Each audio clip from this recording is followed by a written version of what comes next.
शेखर के लिए मन लगाकर चाय बनाई थी, पर बाहर जाने की हड़बड़ी दिखाते हुए एकदम झपट कर उसने प्याला उठा लिया और एक ही घूंट में पी गया। घर से बाहर जाते वक्त लड़ा भी तो नहीं जाता, वह तो दिन भर बाहर रहेगा और मैं पछताती रहूंगी। ऐसे समय में उसे घूरने के सिवाय कुछ कर ही नहीं पाती। मैं सोचती कितना अजीब है यह शेखर, किसी मशीन की तरह नीरस और बेजान। उसके होंठों पर मुस्कुराहट देखने के लिए तो आदमी तरस ही जाए। उसका हर काम बटन दबाने की तरह होता है। कई बार तो गुस्से के मारे आंखें भर आती है, कभी कभी तो सिसक भी पड़ती है, पर कहती उससे कुछ भी नहीं। शादी को अभी 3 साल ही तो गुजरे थे, एक बुढ़ी हो गई थी। सुंदर तो मैं पहले ही थी, हाँ कुछ दुबली सी थी। माँ बनने के बाद वह कसर भी पूरी सी हो गई। आईने में जब भी अपने को देखती तो सोचती कि शेखर अंदर से अवश्य होता है, वरना मुझे देखकर जरा सी भी प्रशंसा न करे असंभव है। कॉलेज में तो मेरे लिए नारा ही था, एक अनार 100 बीमार।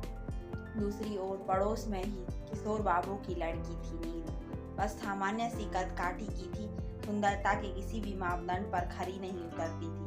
परंतु वह जिससे प्यार करती थी वह उसकी एक एक अदा पर ऐसी तारीफों के पुल बांधता कि वह आत्मविभोर हो जाती। दिन रात नीरू के होंठों पर मुस्कान थिरकती रहती, कभी कभी उसकी बहनें ही उससे जल उठती। नीरू मुझसे कहती, क्या करूं दीदी, वह मुझसे खूब प्यार भरी बातें करता है, हर समय मेरी प्रशंसा करता रहता है, मैं मुस्कुराऊं कैसे नहीं। कल मैं उसके लिए गाजर का हलवा बनाकर ले गई तो उसने इतनी तारीफ की कि मेरी सारी मेहनत सफल हो गई। वास्तव में नीरू की बात गलत न थी। अब कोई मेहनत कर के आग की आंच में पसीने पसीने होकर खाना बनाए और खाने वाला ऐसे खाए जैसे कोई गुनाह कर रहा हो, तब बनाने वाले पर क्या गुजरती है यह कोई भुक्तभोगी ही जान सकता है। जाने शेखर ही ऐसा क्यों है, कभी कभी सोचती हूँ उसकी अपनी परेशानियां होंगी जिनमें वह उलझा रहता होगा। दफ्तर की ही क्या कम भाग दौड़ है, बिक्री अधिकारी है, आज यहाँ है तो कल वहाँ, आज इस समस्या से उलझ रहा है तो कल किसी दूसरी समस्या में फंसा है। परंतु फिर यह तर्क भी बेकार लगता है। सोचती हूँ एक शेखर ही तो बिक्री अधिकारी नहीं है, हजारों होंगे। क्या सभी अपनी पत्नियों से ऐसा ही व्यवहार करते होंगे? वैसे आर्थिक रूप से शेखर बहुत सुरक्षित है, उसका वेतन हमारी गृहस्थी के लिए बहुत अधिक ही है। वह एक भरे पूरे घर का ऐसा मालिक भी नहीं है कि रोज नई नई उलझनों में पाला पड़े। परिवार में पति पत्नी के अलावा एक बुढ़ी ही तो है, सब कुछ तो है शेखर के पास, बस केवल नहीं है तो उसके होंठों में शब्द और एक प्रेमी अथवा पति का उदार मन। इसके साथ नीरू तो 2 पल भी न रही। मुझे याद नहीं पड़ता कि कभी शेखर ने मुंह पर मेरे व्यवहार या सुंदरता की तारीफ की हो, मुझ पर कभी मुग्ध होकर स्वयं को सराहा हो। अब उस दिन की ही बात लो, नीरू ने गहरे पीले रंग की साड़ी पहन ली थी, जो कि उसके काले रंग पर बिल्कुल ही बेमेल लग रही थी। परंतु रवि जाने किस मिट्टी का बना था कि वह नीरू की प्रशंसा में शेर पर शेर सुनाता रहा। नीरू को तो जैसे खुशी के पंख लग गए थे। वह आते ही मेरी गोद में गिर पड़ी थी। मैंने घबरा कर पूछा, क्या हुआ नीरू, कोई बात हुई? बात क्या होगी, नीरू ने मेरी बाह में चिंगोटी काट कर कहा।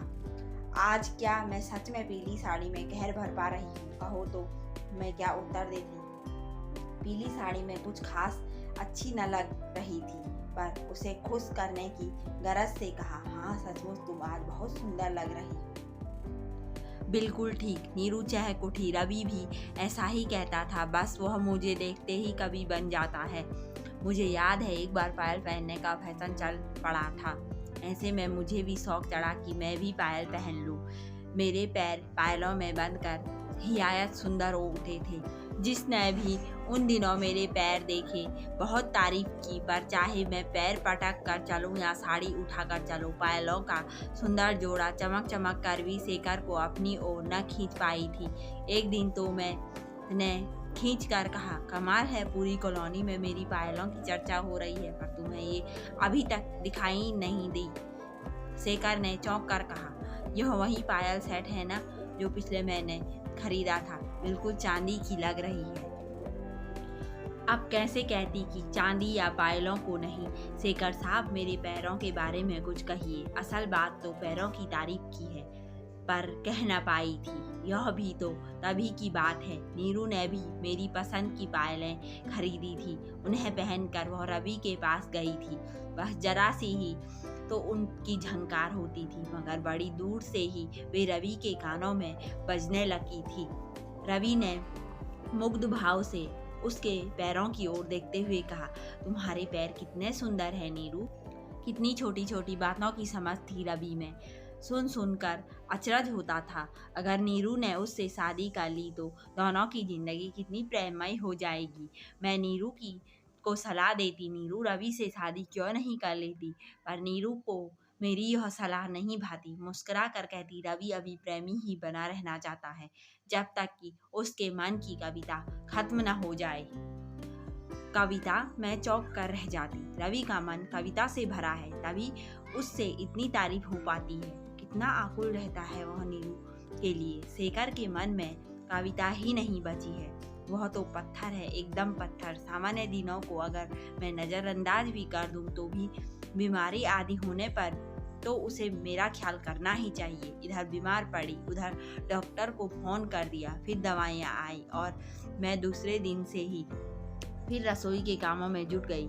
मुझे याद है एक बार मैं फ्लू की चपेट में आ गई थी। शेखर ने बिना देर किए दवा मंगा दी थी, पर मैं जानबूझकर अपने को बीमार दिखाकर बिस्तर पर ही पड़ी रही थी। शेखर ने तुरंत मायके से मेरी छोटी बहन सुल्लू को बुला लिया था। मैं चाहती थी कि शेखर नीरू के रवि की तरह ही मेरी तीमारदारी करे, मेरे स्वास्थ्य के बारे में बार बार पूछे, मनाए हंसाए, मगर ऐसा कुछ न हुआ। बीमारी आई और भाग गई। इतना ही नहीं, शेखर स्वयं बीमार पड़ता तो इस बात की मुझसे कभी अपेक्षा नहीं करता कि मैं उसकी सेवा में लगी रहूं। मैं जानबूझकर उसके पास बैठ भी जाऊं तो मुझे जबरन उठाकर किसी काम में लगवा देता है। अपने दफ्तरी हिसाब के जोड़ तोड़ में लग जाता। ऐसी स्थिति में मैं गुस्से से उबल पड़ती।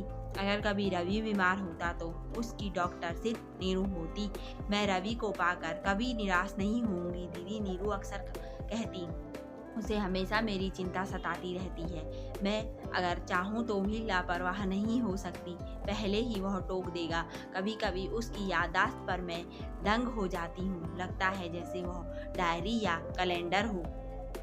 याददाश्त के मामले में भी शेखर बिल्कुल कोरा है। अगर कहीं जाने का कार्यक्रम बने तो वह अधिकतर भूल ही जाता है। सोचती हूँ कि किसी दिन वह कहीं मुझे ही न भूल जाए। एक दिन मैंने शादी वाली साड़ी पहनी थी। शेखर ने देखा और एक हल्की सी मिठास से वह धुल भी गया, पर वह बात नहीं आई जो नीरू के रवि में पैदा होती। मुझे इतना गुस्सा आया कि मुंह फुलाकर बैठ गई। घंटों उससे बात न बोली। शेखर को किसी भी चीज़ की जरूरत पड़ी तो गुड्डी के हाथों भिजवा दी। शेखर ने रूठ कर कहा, अगर गुड्डी ना होती तो आप हमें ये चीज़ किस तरह से देती? डाक से भेज देती। मैं नेताव खाकर कहा। शेखर हंसने लगा। इतनी सी बात पर इतना गुस्सा? हमें पता होता है कि बीवियों की हर बात की प्रशंसा करनी पड़ती है, तो शादी से पहले हम कुछ ऐसी वैसी किताबें जरूर पढ़ लेते हैं। मैंने गुस्सा कर शेखर को देखा और बिल्कुल रोने रोने को हो आई। प्रेमी होना हर किसी के बस की बात नहीं होती। तुम कभी प्रेमी न बन पाओगे। रवि को तो तुमने देखा होगा। कौन रवि? शेखर चौंका। कहीं वह नीरू का प्रेमी तो नहीं? जी हाँ, वही। मैंने नमक मिर्च लगाते हुए कहा। नीरू की एक एक बात की तारीफ 1000 शब्दों में करता है। तुम्हारी तरह हर समय चुप्पी साधे नहीं रहता। बातचीत में भी इतनी कंजूसी अच्छी नहीं होती। अरे तो मैं क्या करूं? बिना प्रेम का पाठ पढ़े ही ब्याह के खूंटे में से बांध दिए गए।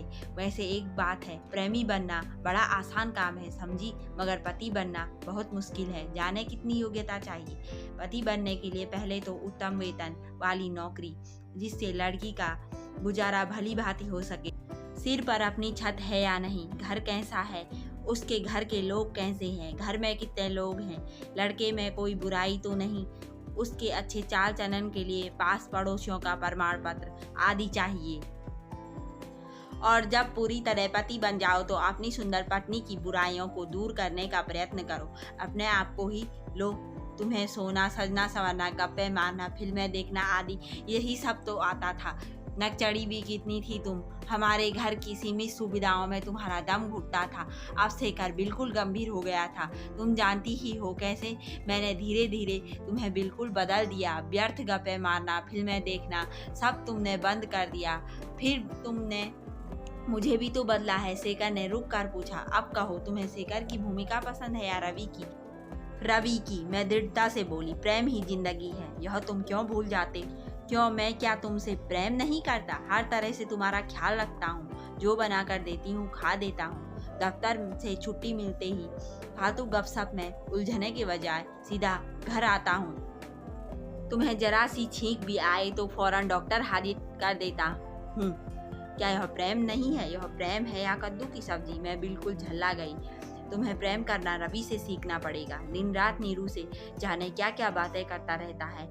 उसकी तो बातें ही खत्म नहीं होती। नीरू कुछ भी ओढ़े पहने खाए पकाए रवि उसकी प्रशंसा करते नहीं थकता। नीरू तो उसे पाकर किसी और चीज की तमन्ना ही नहीं रखती। अच्छा तो यह बात है, तब तुमने नीरू से कभी यह क्यों नहीं कहा कि वह रवि से शादी कर ले? कहा तो है, फिर वह विवाह उससे क्यों नहीं करता? रवि का कहना है कि जब तक उसके अंदर कविता शेष न हो जाए तब तक वह विवाह नहीं करना चाहता। विवाह से प्रेम खत्म हो जाता है। सब बकवास है, शेखर उत्तेजित होकर बोला। आदमी की कविता भी कभी मरती है। जिस व्यक्ति ने सभ्यता को विनाशकारी अणुबम दिया, उसके अंदर की भी कविता खत्म नहीं हुई थी। ऐसा होता तो वह कभी अपने अपराध बोध के कारण आत्महत्या नहीं करता। समझी, असल में रवि कभी भी नीरू से शादी नहीं करेगा। यह सब उसका एक खेल है, धोखा है। क्यों? मैंने घबरा कर पूछा। असल में बात तो प्रेमी और पति बनने के अंतर की है। यह रवि का चौथा प्रेम है। इससे पहले भी उसने 3 लड़कियों से प्रेम किया था। जब पति बनने का अवसर आया वह भाग निकला। प्रेमी बनना बड़ा आसान है। कुछ हुस्न इश्क के सैर रट लो, कुछ विशेष आदतें पाल लो और सबसे बड़ी बात, अपने सामने बैठी महिला की जी भर कर तारीफ करो। बस आप सफल प्रेमी बन गए। जब भी शादी की बात आएगी देखना कैसे दुम दबा कर भाग निकलेगा। तुम देखती जाओ आगे आगे होता है क्या। अब भी तुम्हें शिकायत है कि मैं रवि जैसा प्रेमी क्यों नहीं हूँ, और अगर है तो ठीक है, कल से मैं भी कविता गजल की पुस्तकें लाकर तैयार करूंगा। कल से मेरी नौकरी बंद, गुड्डी की देखभाल बंद, तुम्हारे शिकवे शिकायतें सुनना बंद, बाजार घर का काम बंद। बस दिन रात तुम्हारे हुस्न की तारीफ करता रहूंगा। शेखर के भोलेपन पर मेरी हंसी छूट गई। अब मैं कहती भी क्या, क्योंकि यथार्थ की जमीन पर आकर मेरे पैर जो टिक गए थे। Thank you for watching this video. Please guys मेरे चैनल को सब्सक्राइब भी ज़रूर करें।